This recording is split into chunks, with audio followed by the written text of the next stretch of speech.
Estas férias leve o observador no bolso.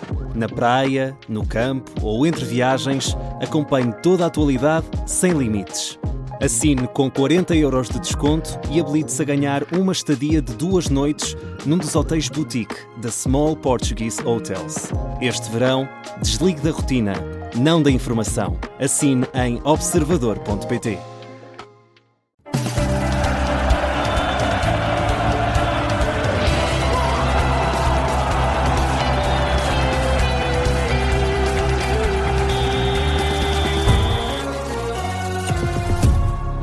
Augusto Inácio, Gabriel Alves, Portugal está fora do Mundial 2026, perdeu nos oitavos de final frente à Espanha em Dallas, 1-0, um daqueles golos que é a verdadeira facada nas costas, porque acabou por chegar ao minuto 90+1 e depois de um lance de alguma malandragem, mas a malandragem também é recompensada no futebol da seleção espanhola, que cobrou um livre rápido e acabou por apanhar a seleção portuguesa desprevenida. Mas uma primeira parte em que Espanha foi, Gabriel Alves, superior.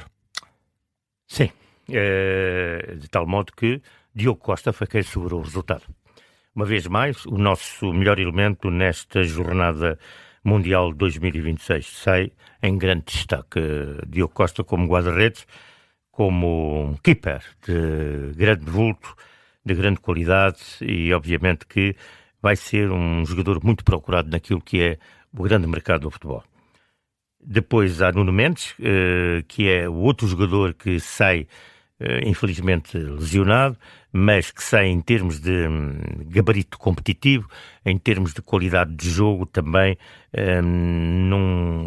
com toda aquela sua, digamos, reputação que já vem, portanto, ainda quando foi da escola do Sporting Clube Portugal, quando jogou no Sporting e no Paris Saint-Germain, é um dos jogadores-chave da equipa, um dos jogadores-chave daquilo que é a estratégia do treinador Luís Enrique, o asturiano espanhol, ao serviço do clube francês. Portanto, são, para mim, os dois grandes destaques deste Campeonato do Mundo.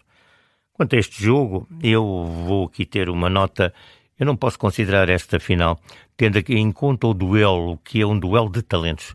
Talvez as duas seleções que tenham o maior número de talentos, portanto, uma conjugação de talentos em jogo, que têm, e disse isso Luís Lafuente bem, os dois meios campos fortíssimos, dos melhores que jogam, portanto, ao nível, portanto, da Europa, jogadores nas principais equipas, não proporcionaram aquilo que nós podemos dizer um grande jogo. Não foi um grande jogo.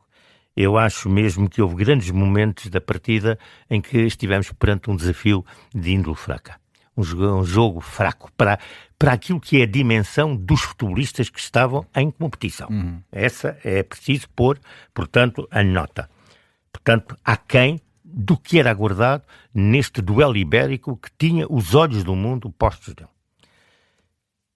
Porque a verdade é que estavam dois jogadores de gerações diferentes, também em confronto, um que é o CR7, o Cristiano Ronaldo, em fim de carreira, e outro que é o limiar de uma grande estrela, que é o Lamine Yamal. Tudo isto conjuga o interesse, portanto, das pessoas ao nível global. E basta ir às redes sociais e, naturalmente, detectar essa questão.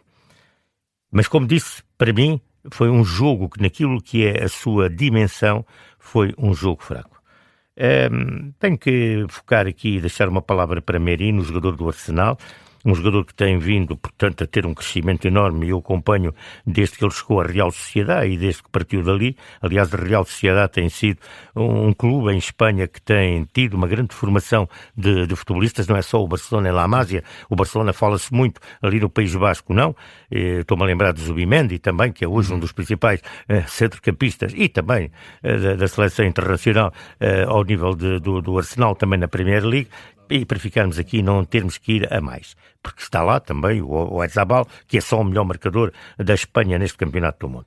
Portanto, Merino, um jogador que foi chave, e o Lafuente, que naturalmente quis ganhar o jogo, e ele sentiu aquilo que nós íamos dizendo, eu e o Inácio aqui, por exemplo, que o Pedri não estava em jogo. Não, Pedri hoje teve das exibições mais apagadas que eu vi. Isso é chave, Gabriel, porque quis ganhar o jogo, enquanto ouvimos as declarações de Roberto Martínez dizer que estava a pensar já no prolongamento. Sim, e também foi isso é revelador também. Sim, são estratégias. Isso aqui o Augusto Inácio já aqui focámos. Portanto, um treinador tem uma estratégia, outro treinador tem outra estratégia. E o próximo que vier vai ter a sua estratégia. E veremos. Portanto, A questão é esta. E a verdade é que faz entrar Ferran Torres, que é um jogador, eu chamei a atenção e chamo, porque eu conheço bem daquilo que ele, e conheço desde miúdo, quando ele começou e apareceu no Valência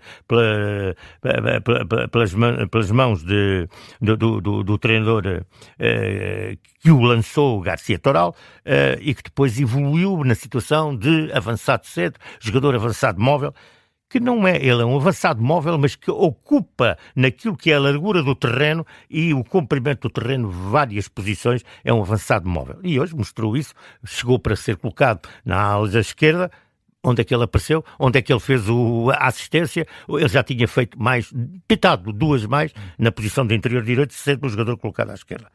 Portanto, e refrescou aquilo que é o meio-campo com Fabian, que é um jogador, olha, também muito importante naquilo que é o Paris Saint-Germain, que é um jogador espanhol de grande qualidade, e obviamente que Fabian apareceu no momento certo para jogar ao lado de Rodri, que posso aqui desde já dizer, foi considerado o homem do jogo, portanto, pelas empresas de rating, sim. Portanto, é o homem do jogo. Terminou com o melhor rating. Exatamente, portanto é um grande jogador, foi colocado ali para, naturalmente, ter um meio-campo sólido e devidamente, portanto, digamos, petrificado em função daquilo que poderia ser a agressividade da equipa portuguesa. Portanto, Lafuente mexeu bem, mexeu para ganhar, acabou por o conseguir. Naquilo que eu, pronto, continuo dizendo, para mim um jogo relativamente fraco, dadas as unidades, a qualidade dos jogadores presentes. Quero deixar aqui uma nota, eu disse e vou continuar a dizer, para mim o melhor jogador em campo foi o Olmo, enquanto jogou, deu espetáculo. Foi aquele talento que se fez ver, a relva agradeceu. Pronto, um Olmo fantástico, fabuloso. Dizer da equipa portuguesa, já focámos, Diogo Costa, Nuno Mendes, Bernardo Silva 0, Chico Conceição 0, Bruno Fernandes menos de 0, CR7, acho que, na minha opinião, CR7, ele próprio podia ter tido, uma autogestão diversa daquela que, obviamente, acabou por ter.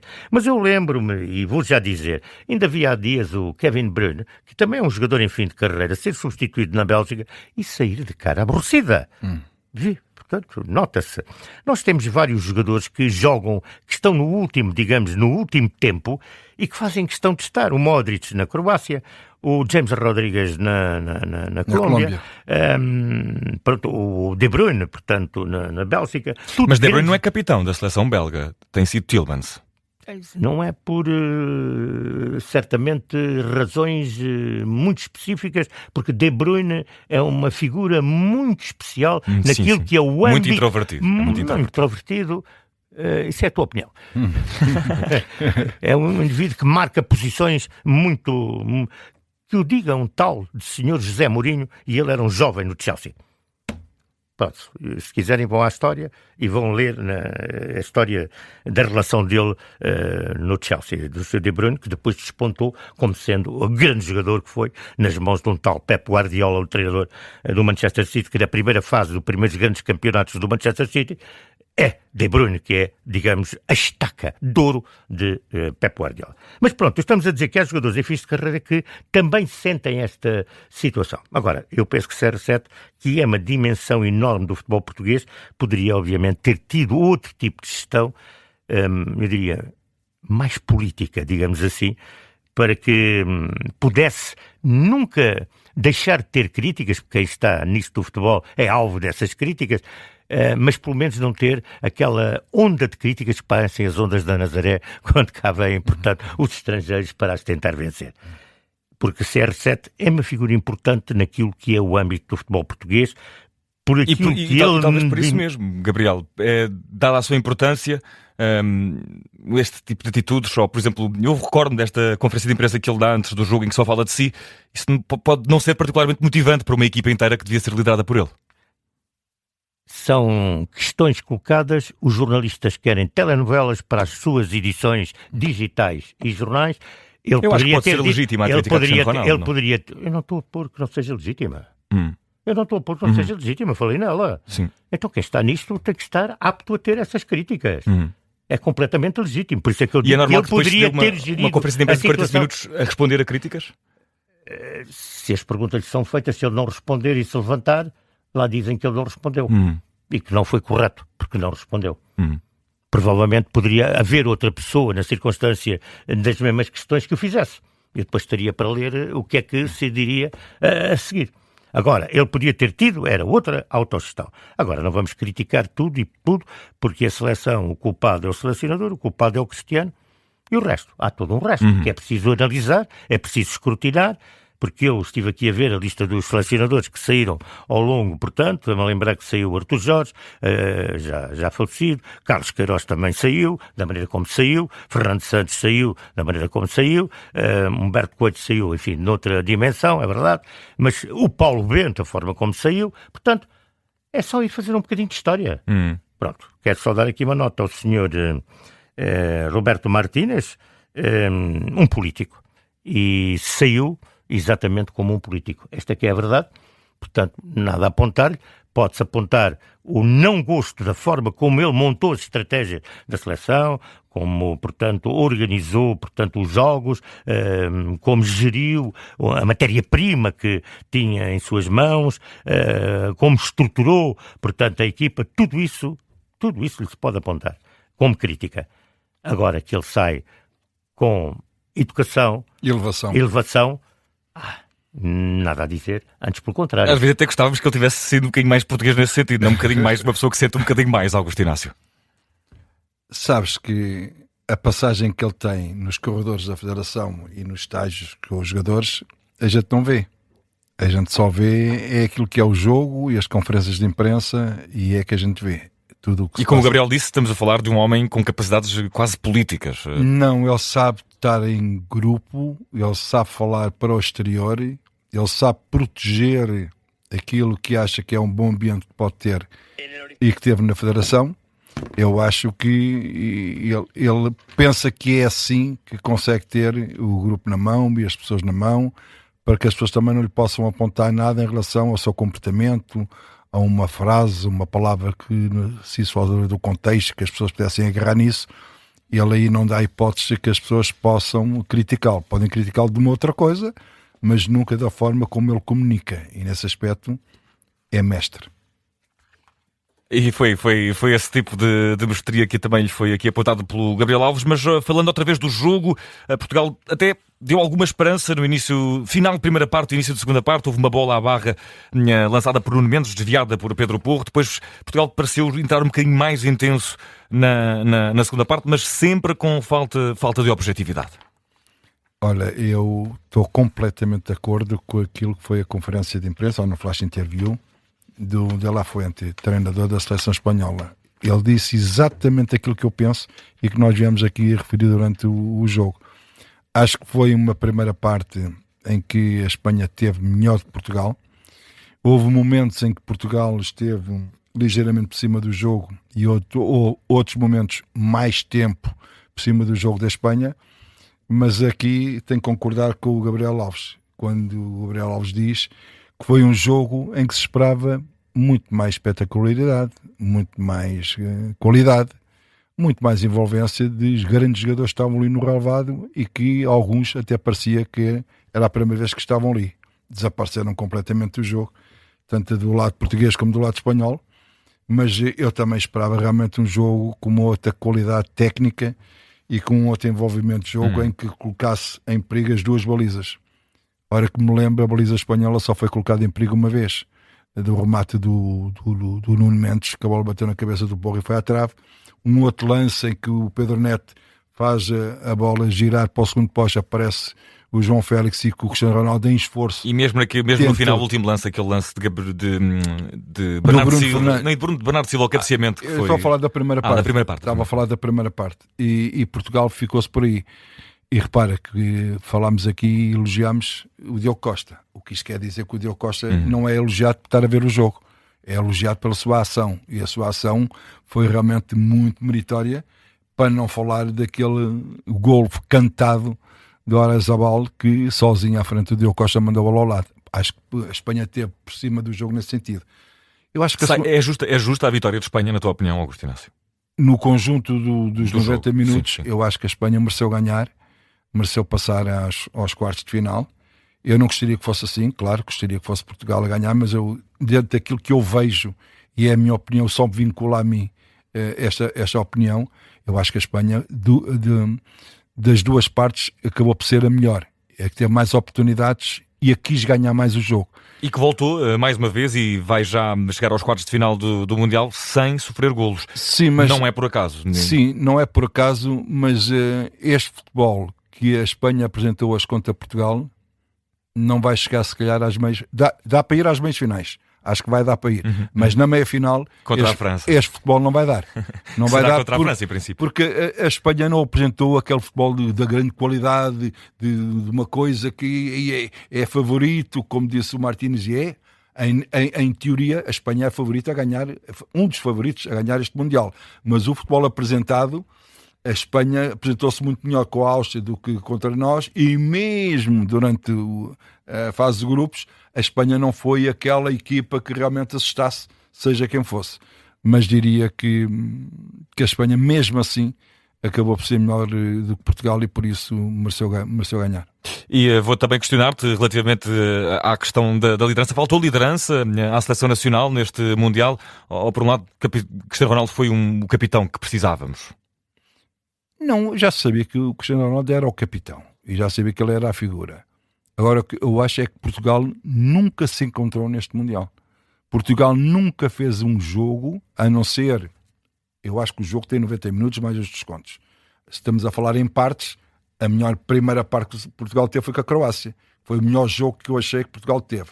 O jogo com o Uzbequistão, aí a 5-0, sim senhor, mas claramente Portugal fez aquilo que tinha que fazer, até porque o Uzbequistão praticamente não fez cócegas nenhumas, e quando ele fez, estava em fora de jogo e por isso o golo, em fora de jogo não, foi uma falta e por isso o golo foi anulado. Mas diria que Portugal nunca demonstrou neste Mundial as suas reais capacidades e as suas... Para quem diz Presidente da Federação, mínimo meias finais. Para quem diz jogadores e treinador, nós vamos ao Mundial para ganhar o Mundial. Para quem diz isso, é preciso provar dentro do campo. Portugal nunca provou isso. Aliás, esta questão das equipas, daquilo que têm onde chegar, nós vamos reparem, na Alemanha não chegou onde queria. E todas as críticas que houve, portanto, a partir da Alemanha, enormes. O treinador saiu, teve que sair, portanto, acabou por dizer que não saía, mas depois, passado umas horas, saiu. Na Holanda, Ronald Koeman, ainda em território americano, terá dito que era para ficar. Chegou aos Países Baixos, portanto, saiu. Embora já estivesse meio anunciado o treinador do México, a Aguirre, já saiu. Portanto, nós temos esta nota de que quando as coisas não correm bem, e não é neste campeonato, não é em todos os campeonatos do mundo, é nos campeonatos da Europa, os treinadores são os primeiros a saltar, portanto, aquilo que é o projeto. E pronto, e nesta altura fala-se num Klopp para a Alemanha, fala-se em Guardiola para os Países Baixos. O que eu penso é o seguinte, é que estes grandes treinadores, estamos a falar de grandes nomes, Klopp e Guardiola, para assinarem pela Alemanha e para assinarem pelos Países Baixos, aquele contrato não é só money. Aquele contrato tem dados muito importantes em termos estruturais daquilo que eles têm para fazer, como fazer, quando fazer e fazer. Portanto, porque não são treinadores que vão ali ter, portanto, digamos, arranjos, coabitar com toda uma gestão que não põe em causa nada, mas é uma gestão que tem que ser assim. Não, eles dizem se é assim, ficam ou não vou. Claro. Tem que haver muitas adaptações de quem tem a gestão àquilo que é o critério, portanto, desses grandes nomes do futebol. Porque não vão arriscar uma carreira... Sim, mas há poucos que têm esse know-how. Não é? Mas isso é o Sr. Klopp e o Sr. Guardiola que dizem, mas meus senhores não querem, então muito obrigado. Claro, estou muito contente por me terem, portanto... Se lembrar de mim. Mas não há. Pronto, é essas situações que acontecem e isso, portanto, é preciso ver que este tipo de críticas, e no Brasil, pela eliminação do Brasil, meu Deus, é só ler e ver o que é que naturalmente vai... Só que Ancelotti, que assinou ainda, portanto, Exato. Deve ter logo posto a hipótese... Uma cláusula. A hipótese de não conseguir, portanto, chegar àquilo que era o objetivo da utopia neste campeonato. Portanto, que ele ontem diz logo na conferência que o ciclo é agora que se começa a trabalhar. Portanto, há uma coisa, isso está escrito. Claro. Tu foste treinador, foste jogador e sabes que isto é conversado. É evidente, claro. Tem que ser conversado e, portanto, quem tem a dinâmica do Ancelotti, de um Klopp, de um Guardiola, com, enfim, um currículo, enfim, não vale a pena estar aqui a falar dele, obviamente que tem força para, com delicadeza, com firmeza, não se tem que ser, portanto, agressivo. Delicadeza, claro, firmeza. mas tem que estar tudo escrito. Tudo escrito e tudo bem definido e definido na hora como deve ser. Portanto, olha, resta, enfim, é um momento de luto para aquilo que é o futebol português não conseguir. Desejar quem seguirá, em princípio, será, em princípio, JJ. Sim, claro. Conta. Felicidades a JJ. Um modelo um bocadinho diferente de Roberto Martínez, digamos. Sim, Nunca vai é haver aquela coisa do reforço positivo. Espera aí, não é tão político.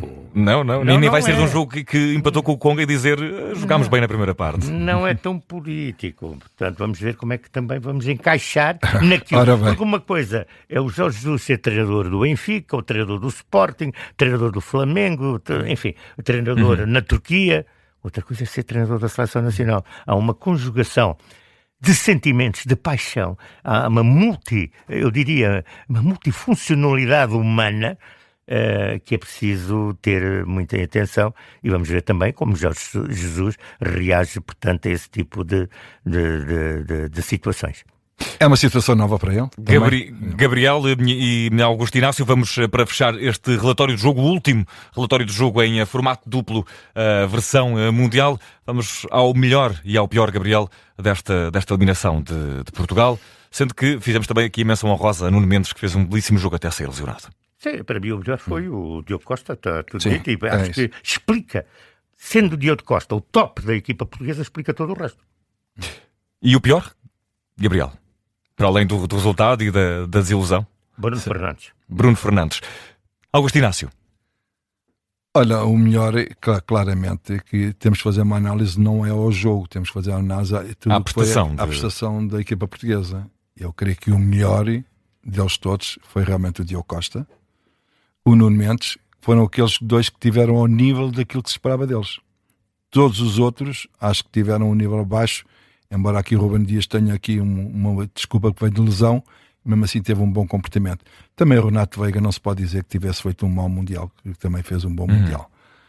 Em relação ao pior, é isso, faz-me perguntar. não é? Exatamente, para fecharmos. Não devia existir 91 minutos de jogo, 90 minutos chegava, porque assim já estávamos no prolongamento, não é? Aquele 90 minutos deu cabo disto tudo. Realmente a derrota de Portugal, e Portugal em si. Portugal nunca deu uma imagem daquilo que Portugal é.